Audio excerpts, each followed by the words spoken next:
pero la gente de Roma tenía hambre de espectáculos más grandes y atrevidos.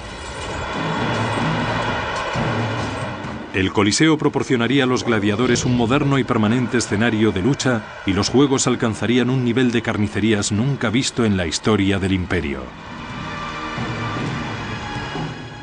Este era el lugar, el escenario más importante. Aquí llegaba la diversión. Todo, desde animales de los rincones más remotos del mundo conocido hasta prisioneros de tierras lejanas, estaban allí a tu alcance para verlos desde tu asiento de palco en el centro de la ciudad. La construcción del Coliseo comenzó en el año 72. Fue financiada con la venta de las valiosas reliquias obtenidas de los templos judíos durante el saqueo de Vespasiano a Jerusalén.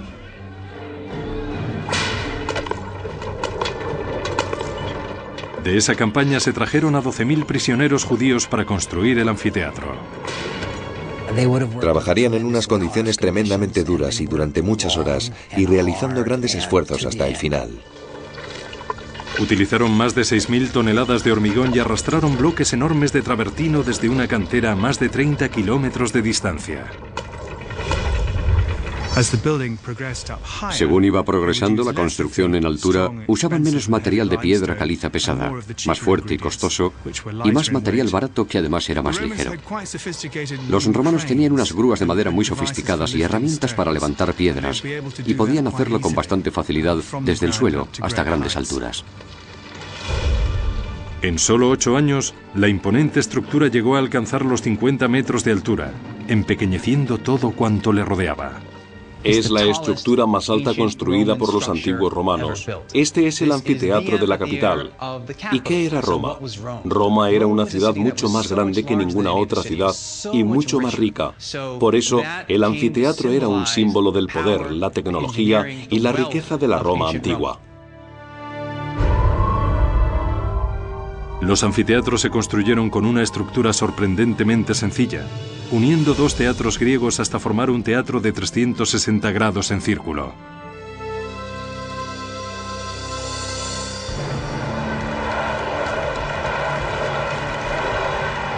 El Coliseo estableció un nuevo estándar en el diseño de anfiteatros romanos.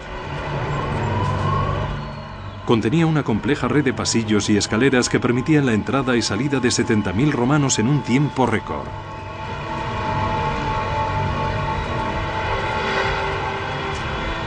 Al igual que en los estadios actuales, todos los espectadores que entraban en el Coliseo tenían un billete con el número correspondiente a una de las puertas de entrada. El complejo fue diseñado no solo para controlar al público, sino para que se sintiera cómodo. Disponía de 110 fuentes de agua potable y 2 servicios del tamaño de una casa entera. El Coliseo incluso disponía de un tejado retráctil. En los días de calor se desplegaba un toldo llamado velario sobre la grada superior para que diera sombra a los espectadores. Lo accionaban unos marineros de la Marina romana que se encontraban situados a lo largo de la galería superior en todo el perímetro del Coliseo. Podían cambiarlo según el sol y según el viento. En consecuencia, el Coliseo tenía una climatización fantástica y sombra. Se ponían en la galería superior y con unos postes, cuyos agujeros podemos ver aún en la parte exterior, conseguían sujetar esta enorme lona que cubría todo el espacio.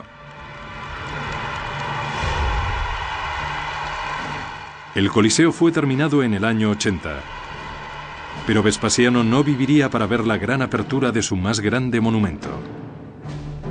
Murió de causas naturales el año anterior. Su hijo y sucesor, Tito, dirigió la celebración inaugural. Los romanos acudieron durante 100 días seguidos llenando el Coliseo para empaparse de todo tipo de matanzas imaginables.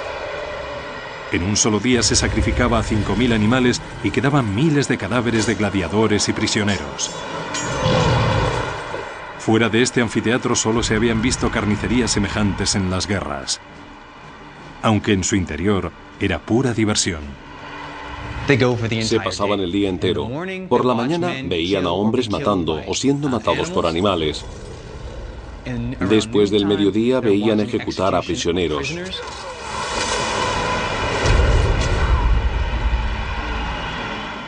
Y finalmente, por las tardes, el acontecimiento principal, el equivalente a la hora de máxima audiencia de la televisión, dejaban lo mejor para el final, los gladiadores, hombres contra hombres.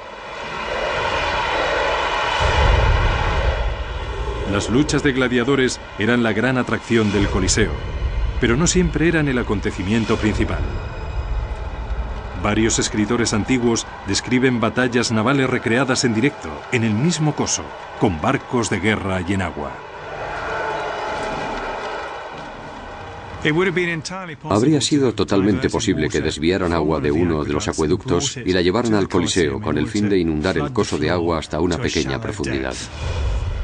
Tenemos evidencias a través de estudios recientes del Coliseo que revelan que había muchos canales de agua para inundar la infraestructura del Coliseo. Por lo tanto, sí, fue posible y sí lo hicieron.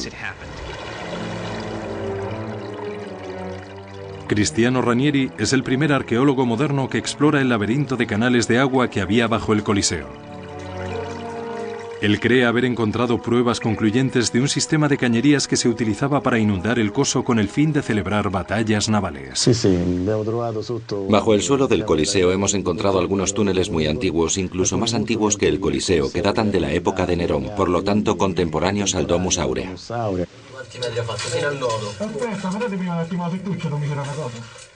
Los canales de agua originales construidos bajo el lago artificial de Nerón habían quedado intactos cuando se construyó el Coliseo justo encima. Es posible que se reacondicionaran para poder inundar y vaciar el coso. En estas imágenes nunca vistas anteriormente, Cristiano dirige a su equipo de submarinistas por el interior de estos canales antiguos, inundados con agua contaminada por los escombros de hace 2 milenios. Bajo el Coliseo descubre un depósito comunicado por un conducto a un acueducto cercano. Cristiano cree que las aguas llegaban hasta allí desviadas desde algún acueducto.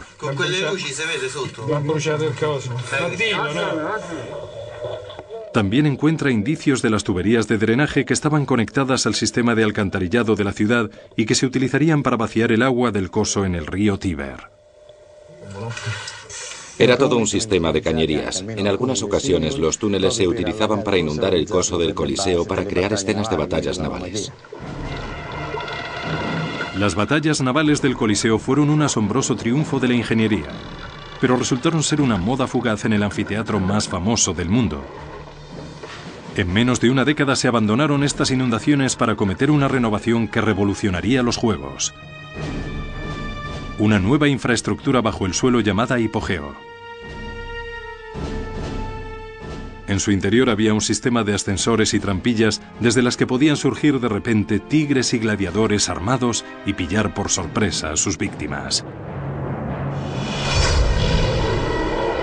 Aunque el verdadero espectáculo se producía aquí en el coso, la espina dorsal, el sistema central y verdadero soporte del Coliseo estaba ahí abajo, en el hipogeo. Allí había fosos de leones, jaulas con animales salvajes a los que azuzaban, gladiadores que afilaban sus espadas y se preparaban para morir, criminales condenados en jaulas.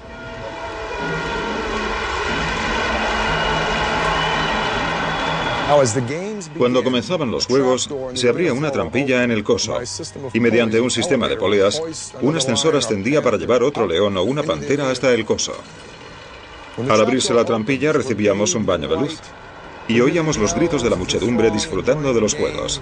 Entonces se volvería a cerrar la trampilla para dejarnos ahí contemplando nuestra propia muerte entre gritos, lamentaciones y el olor a sangre, bestias y hombres.